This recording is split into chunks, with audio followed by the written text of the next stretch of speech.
మరీ ప్రత్యేకించి అంబేద్కరిస్టులు నోరు తెరవాల్సిన అవసరం ఉంది.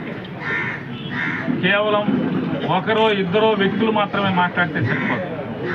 అంబేద్కరిజాన్ని నమ్మిన వారు, అంబేద్కర్ ఆశయాలను నమ్మిన వారు, మనం వర్ధంతి రోజు, జయంతి రోజు అంబేద్కర్ గారి యొక్క ఆశయాల్ని కొనసాగిస్తాము, అంబేద్కరిజం వర్ధిల్లాలని చెప్పి మాట్లాడటం అనేది ఆ ఒక్క రోజుకే సరిపోయిన పరిస్థితులు కాకుండా దాన్ని మనస వాచ మన దేశంలో ప్రతి ఒక్కరూ ఆచరించేదానికి అందరం నడుం కట్టాలని చెప్పని, అందరం కూడా ఆ దిశగా గట్టిగా ప్రయత్నం చేయాలని చెప్పని మనస్ఫూర్తిగా అందరినీ కూడా కోరుకుంటూ, అంబేద్కర్ గారి ఆశయాల్ని ఏదైతే అసమానతలు ఉండకూడదు, అంటరానితనం ఉండకూడదు, పక్షపాత ధోరణి ఉండకూడదు అనేది ఆయన సూచించిన మార్గంలో అందరం పయనించాలి. కేవలం అంబేద్కర్ అంటే దళితులకో లేదా దళిత వర్గాలకే మాత్రమే ఆయన ఆరాధ్యుడు కాదు, నాయకుడు కాదు.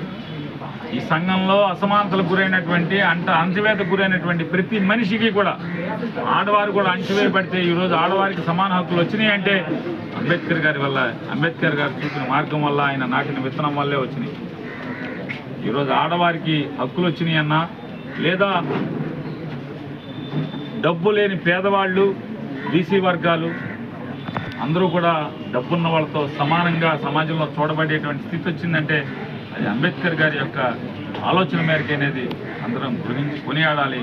అంబేద్కర్ గారి యొక్క ఆలోచన సరళిని ఆలోచన విధానాన్ని కొనసాగించాలని చెప్పి మనస్ఫూర్తిగా కోరుకుంటున్నాను.